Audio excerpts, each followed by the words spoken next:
24시간 운영하는 제과점에서 새벽 6시부터 오후 3시까지 아르바이트를 했던 어떤 분이 이런 글을 남겼습니다. 아직 해도 뜨기 전인데 악취가 나는 청소복을 입은 아저씨 한 분이 들어오셨다. 오늘이 8살 난 제 딸아이의 생일인데요.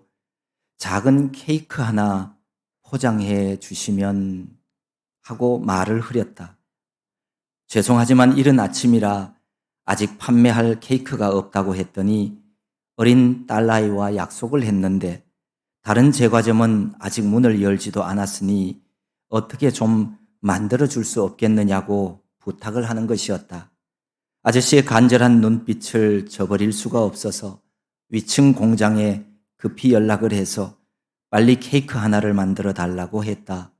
얼마 후 예쁜 토끼 모양의 케이크를 받아든 아저씨는 초를 8개 넣었는지 확인하고는 얼굴에 환한 미소를 띠고 나갔다. 8살 난 딸과의 약속을 위해 새벽 추위도 아랑곳하지 않고 찾아왔던 그분을 생각할 때마다 이런 생각을 하게 된다. 나에게는 그렇게 소중히 여길 만한 약속이 몇 번이나 있었다면 그 약속을 지키기 위해 얼마나 노력했는지 되짚어 보곤 한다. 누구와의 약속이건 어떤 약속이건 약속은 다 소중합니다. 우리 인생은 신과의 약속, 사람들과의 약속을 지키는 삶입니다. 우리가 하나님을 믿는 것도 내 마음대로 믿는 것이 아니라 하나님께서 주신 약속의 말씀을 믿는 것입니다. 하나님은 믿음의 조상 아브라함에게도 그리고 오늘 우리들에게도 약속해 주셨습니다. 불순종으로 인해 타락한 인류의 반복되는 죄악 속에서도 하나님께서는 인간을 구원하시기 위한 구속사 계획을 시작하셨습니다. 하나님은 아브라함을 선택하시고 그에게 새로운 비전과 약속을 허락해 주셨습니다. 아브라함은 하나님의 약속을 붙들고 마침내 가나안 땅에 도착하였고 그곳에서 하나님께 제단을 쌓았습니다. 하나님의 큰 은혜를 입고 놀라운 약속의 말씀을 들었던 아브라함은 끝까지 참 아름다운 모습으로 믿음의 길을 걸어가는 것이 마땅했습니다. 하지만 아브라함은 약속의 땅 가나안에 들어와 살면서 지속적으로 아름다운 믿음의 길을 걸어가지 못하고 그만 실패하고 말았습니다. 가나안 땅에 흉년이 들었을 때 아브라함은 그 땅을 버리고 애굽 땅으로 내려갔습니다. 자신이 있는 그곳이 약속의 땅이었기에 어떻게 해서라도 그 땅에서 하나님의 약속을 실현해 나가야만 했었습니다. 그럼에도 불구하고 아브라함은 쉽게 그 땅을 버리고 애굽 땅으로 내려가 버렸습니다. 애굽 땅에 내려가서도 아브라함은 자기 아내 사레를 누이라고 속였습니다. 아내로 인해서 자신의 신변 위협이나 어려움을 당하지 않도록 하기 위해서 오로지 자신의 안전을 위해서 사람들을 속였습니다. 모든 거짓은 마귀에게 속한 것입니다.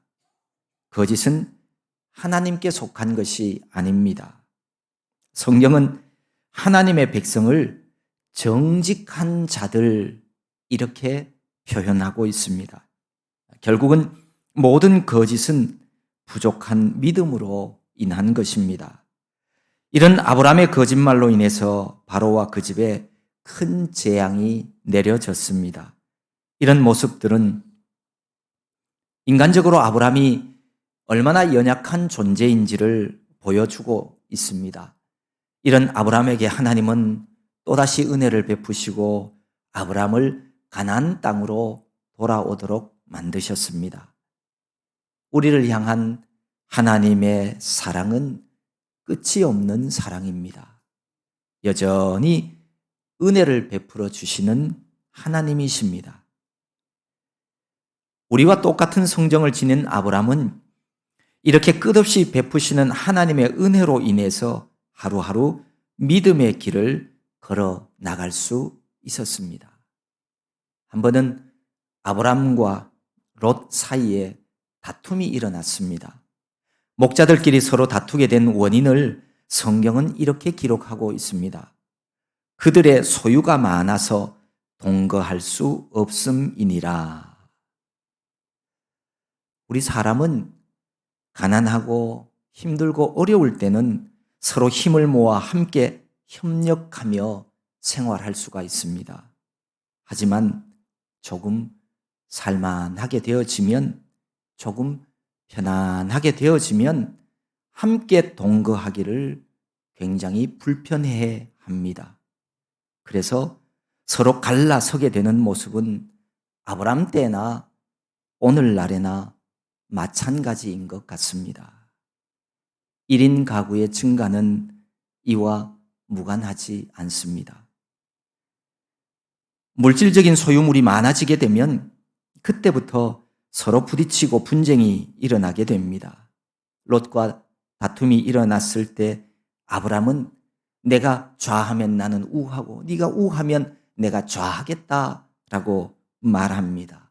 다시 말해서 네가 이쪽을 선택하면 난 이쪽으로 갈 테니까 네가 먼저 선택하라 라고 하는 제안입니다. 아브라함의 양보와 희생으로 친족끼리의 싸움은 면하게 되었습니다. 이러한 모습은 아브라함이 더욱 하나님을 신뢰하는 믿음이 있었기에 가능한 일이었습니다. 자기 희생을 통해서 상대방과의 분쟁을 막을 수 있는 사람, 그가 바로 믿음의 사람입니다. 그가 바로 어른입니다. 그가 바로 세상의 빛이요 세상의 소금입니다. 하지만 롯은 소돔이 있는 요단 지역을 택하면서 소유적인 존재로 전락하고 말았습니다. 롯이 선택한 땅은 마치 여호와의 동산 같았고 기름진 애굽 땅과 같이 온 땅에 물이 넉넉한 지역이었습니다. 그러니까 육신적으로 살아가기에 풍족해 보이는 곳이었습니다. 이 롯의 선택 기준은 오로지 육신의 눈에 보이는 물질적인 조건, 그게 다였습니다. 윗사람에 대한 배려도 없었고 여호와 신앙의 관점 이런 것은 아예 없었습니다. 그가 가진 것이라고는 물질에 대한 탐욕과 욕심뿐이었습니다. 이런 롯의 선택 기준으로 인해서 결국 롯은 하나님 구속사의 흐름에서 제외되고 말았습니다. 사람이 무엇을 선택하는가라고 하는 문제는 중요합니다. 그 선택 기준이, 그 사람이 가진 선택 기준이 그 사람의 삶의 이유요, 그 사람의 삶의 목적이기 때문입니다. 자신과 가족이 살아갈 집을 선택할 때에도 사람들마다 그 선택 기준이 다 다릅니다. 어떤 사람은 나중에 집값이 많이 오를 것 같은 집을 골라 이사합니다. 어떤 사람은 주변 환경을 살피며 문화적인 욕구나 취미 생활이 가능한 곳, 교육적인 곳, 이런 곳을 선택합니다. 그런가 하면 또 어떤 사람들은 다른 것은 우선순위에 아예 두지 않고 어떻게 하면 신앙생활을 잘 할 수 있는 곳인가, 먼저 영적인 면을 고려해서 집을 얻고 이사하는 분들도 있습니다. 어디에 있는 어떤 집을 선택했느냐에 따라서 생활의 사이클이 달라질 수도 있고요. 그의 신앙생활에 변화가 일어날 수도 있습니다. 내가 사는 집이 나중에 더 비싸게 되는 것을 싫어할 사람은 아무도 없습니다. 기왕이면 문화적인 혜택을 누리며 좋은 환경 속에서 생활하는 것을 마다할 이유도 물론 없습니다. 하지만 하나님이 다스리시는 천국을 소망하며 살아가는 사람이라면 내 모든 삶의 기준에 믿음 생활이 고려되어지지 않고 있다면 그는 온전한 믿음의 사람은 아닙니다. 선택은 참 중요합니다. 우리의 직업도 직장도 선택할 때 신중해야 합니다. 이 롯은 외적으로 화려하고 물질적으로 풍요로운 소돔성을 선택함으로 하나님께로부터 멀어질 수밖에 없었습니다. 이와 같이 오늘날도 자신이 선택한 길을 따라 사람들은 살아가게 되어집니다. 현재의 내 인생은 모두가 다 지금까지 내가 선택한 결과물입니다. 앞으로의 천국 길도 선택이 좌우할 것입니다. 하나님 선물로 주시는 하루하루 성도에게 유익한 것이 무엇인지를 선택하고 바른 길을 선택해야 합니다. 구원에 이르게 하는 지혜가 있게 하고 교훈과 책망과 바르게 함과 의로 교육하기에 유익하고 하나님의 사람으로 온전하게 하며 모든 선한 일을 행할 능력을 갖추게 하는 하나님의 말씀, 그 말씀 안에서 모든 것을 선택하는 사람, 그가 참 하나님의 사람입니다. 적어도 성도라면 그렇게 해야 합니다. 가나안 땅에 북동맹국과 남동맹국들 사이에 전쟁이 있었습니다. 롯과 헤어진 아브람은 가나안 땅에서 처음 겪는 전쟁 가운데 휘말렸습니다. 하지만 하나님의 도우심으로 승리할 수 있었습니다. 하나님 도우심으로 전쟁에서 승리하기는 했지만 그 이후에 있을지도 모를 가나안 거민들의 복수를 두려워했습니다. 또한 하나님께서 가나안 땅과 후손에 대한 약속을 해 주셨지만 자신의 생각처럼 금방 이루어지지 않고 침묵하시는 하나님이 두려워졌는지도 모릅니다. 이렇게 어렵고 두려운 상황 가운데 있을 때 하나님은 아브람에게 나타나셔서 이렇게 말씀하십니다. 아브람아, 두려워하지 말라. 나는 내 방패요 너의 지극히 큰 상급이니라. 그 어떤 환난이나 위험 가운데서도 아브람을 안전하게 보호해주는 힘과 능력이 되겠다는 뜻입니다. 하나님은 복의 근원이시며 아브람에게 약속하신 복을 반드시 성취시켜 주시겠다는 의미로 말씀을 하십니다. 이에 아브람은 후손에 대한 하나님의 약속이 속히 이루어지지 않음에 대해서 불평을 하면서 우리 집의 수종 엘리에셀이 상속자가 될 것이라고 하나님 앞에 떼를 씁니다. 아브람 당시에 자녀가 없는 부부가 재산 상속을 조건으로 노년의 부양과 사후의 장례를 책임질 양자를 입양하던 관습이 있었습니다. 그때까지 자녀가 없었던 아브람도 이 관습에 따라서 자기 집에서 태어나 자란 가장 신임받는 종 엘리에셀을 하나님께 자신의 후사로 추천하는 것입니다. 그때 하나님은 아브람을 데리고 밖으로 나가십니다. 그리고는 하늘에 있는 수많은 별들을 가리키며 말씀하십니다. 아브람아, 하늘을 올려다 보아라. 셀 수 있으면 저 별들을 세어 보아라. 너의 자손이 이와 같을 것이다. 별들을 셀 수 없는 것처럼 내 자손들도 저 별들처럼 많아지게 될 것이라는 말씀입니다. 하나님은 또 다시 약속을 상기시켜 주시면서 엘리에셀이 내 상속자가 아니라 내 몸에서 날 자가 내 상속자가 될 것이라고 거듭 말씀을 해 주십니다. 아브람, 그도 우리와 같은 사람이었습니다. 그래서 인내가 조금 부족했었던 것 같습니다. 무더위와 폭염에 짜증내면서 왜 이렇게 더울까? 도대체 이 더위 언제까지 이래야 되는 거야? 라고 불평했습니다. 그런데 진짜 며칠 전 처서절기가 지나자마자 아침으로 공기가 선선해졌어요. 절기는 이 세상을 지으시고 이 세상을 다스리시는 섭리하시는 하나님의 약속입니다. 하나님의 약속은 변함이 없습니다. 여름 기세가 아무리 거세고 꺾이지 않는 듯해도 가을을 이기는 여름은 없습니다. 여름 뒤에는 가을이 반드시 오듯이 하나님의 약속은 반드시 이루어짐을 믿으시기 바랍니다.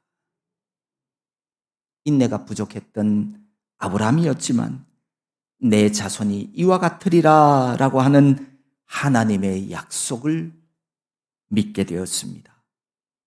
이런 믿음에 대해 성경은 6절에서 이렇게 말씀합니다. 아브라함이 여호와를 믿으니 여호와께서 이를 그의 의로 여기시고, 이 구절은 구약과 신약을 도도히 흐르는 하나님 구원의 역사에 있어서 정말 대단히 중요한 말씀입니다.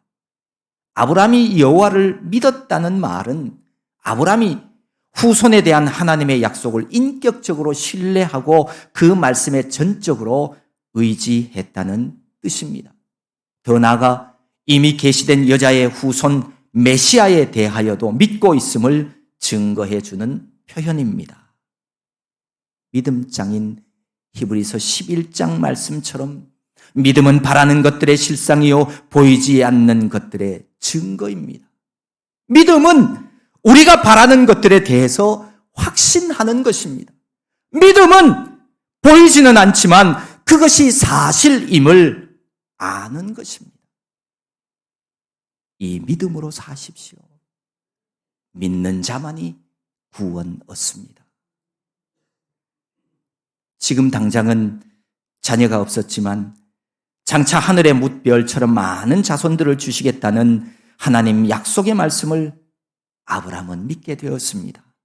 이런 아브라함의 믿음을 보시고 하나님은 이것을 그의 의로 여겨 주셨습니다. 여기서의 의라고 하는 말은 의의 옷으로 이해할 수 있습니다. 모든 사람은 하나님 앞에서 벌거벗은 죄인들입니다. 오직 하나님께서 덧입혀 주시는 의의 옷으로만 그 죄악을 가리고 하나님 앞에 설 수 있습니다. 의로 여기시고 라고 하는 말에서 이 여기시고라고 하는 이 단어의 뜻은 그렇게 정한다, 그렇게 계산하다 라고 하는 뜻입니다. 그것은 곧 전가된 의를 가리키는 말씀입니다. 성경에는 전가된 죄, 전가된 의에 대해서 말씀을 합니다. 로마서 5장 말씀에 보면은요, 그러므로 한 사람으로 말미암아 죄가 세상에 들어오고 죄로 말미암아 사망이 들어왔나니 이와 같이 모든 사람이 죄를 지었으므로 사망이 모든 사람에게 이르렀느니라. 한 사람 아담의 죄가 전 인류에게 전가되어 모든 사람이 죄인이 되었다는 말씀입니다. 죄를 지은 모든 사람들은 하나님 앞에 설 수 없습니다. 이사야 53장에는요, 그가 찔림은 우리의 허물 때문이요 그가 상함은 우리의 죄악 때문이라. 그가 징계를 받음으로 우리는 평화를 누리고 그가 채찍에 맞음으로 우리는 나음을 받았도다. 이 말씀은 그리스도의 고난받으심은 인간들의 죄악과 허물 때문이라고 분명히 밝히고 있습니다. 다시 말해서 그리스도에게 전가된 인류의 죄에 대한 말씀입니다. 그런가 하면 그리스도를 믿는 모든 죄인에게 전가된 하나님의 의에 대해서도 성경은 말씀하고 있습니다. 빌립보서 3장 말씀에 보면 그 안에서 발견되려 함이니 내가 가진 의는 율법에서 난 것이 아니요 오직 그리스도를 믿음으로 말미암은 것이니 곧 믿음으로 하나님께로부터 난 의라. 원래 타락한 인간은 하나님 앞에서 의롭지 않은 죄인들입니다. 하지만 오늘 아브라함같이 하나님을 믿기만 하면 그에게 전가된 하나님의 의로 말미암아서 죄 없는 상태로 간주되어지는 것을 말합니다. 믿는 마음을 가지십시오. 그래야 구원 얻습니다. 하나님은 율법을 주시기 전에 이미 믿음을 주셨습니다. 그리고 믿는 자의 그 믿음을 보시고 의로 여기신다는 사실을 우리 모두는 꼭 기억해야 합니다. 로마서 3장은 이렇게 말씀합니다. 그러므로 사람이 의롭다 하심을 얻는 것은 율법의 행위에 있지 않고 믿음으로 되는 줄 우리가 인정하노라. 사람이 하나님 앞에서 의롭다고 인정받게 되는 것은 우리의 행위에 있지 않습니다. 내가 의로운 삶을 살아서 구원 얻는 것 아닙니다. 우리는 오직 믿음으로 하나님께로부터 난 의로 인해 구원받는다는 사실을 다시 한번 마음 깊이 새겨야 합니다. 바로 이 신앙 정신으로 구속사의 길을 따라 걸어가며 저 천국에까지 반드시 이르는 성도들이 되어야 하겠습니다. 아브라함에게 후손을 약속하신 하나님은 그 약속을 신뢰하지 못하는 그에게 하늘의 별들을 가리키면서 내 자손이 이와 같이 많아지리라고 다시 약속해 주셨습니다. 하나님의 약속은 결코 변하지 않습니다. 우리 주 예수 그리스도께서 복음서에 보면 친히 이렇게 말씀하셨습니다. 천지는 없어질지언정 내 말은 없어지지 아니하리라. 마태가 기록한 복음서에도 마가가 기록한 복음서에도 누가복음에도 동일하게 기록되어 있는 말씀입니다. 온 세상 천지 만물이 다 없어지는 일이 있다 할지라도 하나님 약속의 말씀은 없어지지 않음을 믿으십시오. 그리고 확신하십시오. 하나님은 어린아이같이 종잡을 수 없고 시시때때로 변화무쌍한 연약한 인생들을 위해서 우리에게 약속을 주셨습니다. 그리고 그 약속을 하나하나 성취해 나아가면서 하나님을 신뢰하도록 하십니다. 결국 하나님의 약속의 말씀을 믿고 굳게 서는 사람만이 모두가 다 구원을 얻게 되는 겁니다. 믿음이 중요합니다. 미국 대통령이었던 에이브럼 링컨이 이런 일화가 전해집니다. 링컨이 남북전쟁을 승리로 이끌고서 아주 기분 좋게 마차를 타고 가고 있었어요. 그 링컨 옆에 앉아있던 대령 한 사람이 위스키 병을 가방에서 꺼내어서 각하 한잔 하시겠습니까? 라고 이야기합니다.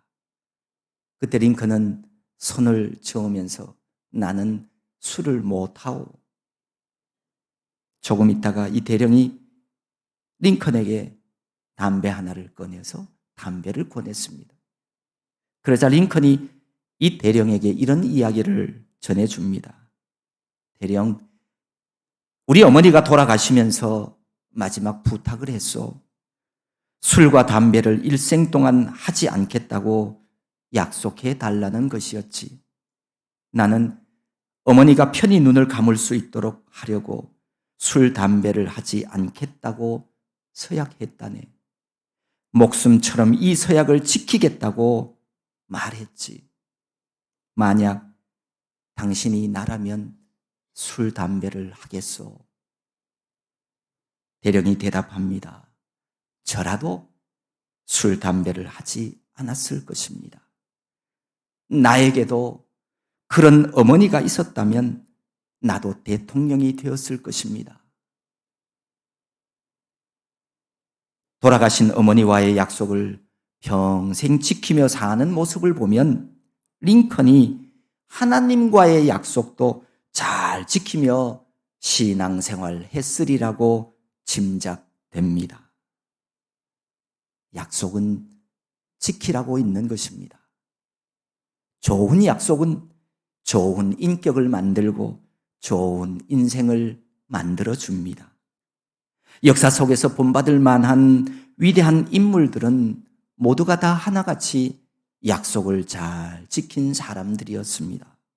지켜야 할 약속을 우습게 여기는 사람은 하나님과의 약속도 소홀히 여깁니다. 하나님도 잘 믿을 수 없습니다. 믿음 생활이라고 하는 것은 다름이 아니라 하나님 약속을 믿는 것입니다. 그 약속을 믿고 그 말씀을 지켜 행하는 사람들이 믿음의 사람들이고 하나님 나라의 백성들입니다. 하나님이 나를 사랑하셔서 내게 주신 약속의 말씀을 붙잡고 아브라함처럼 최후의 승리를 얻는 저와 여러분 모두가 될 수 있기를 소망합니다. 하나님 아버지 고맙고 감사합니다. 우리를 하나님의 자녀 삼아 주심을 감사합니다. 언제나 하나님이 주신 약속의 말씀 붙잡고 그 약속의 말씀 믿으며 믿음의 삶을 살아가는 우리 모두가 되게 하여 주시옵소서. 예수님의 이름으로 기도하옵나이다. 아멘.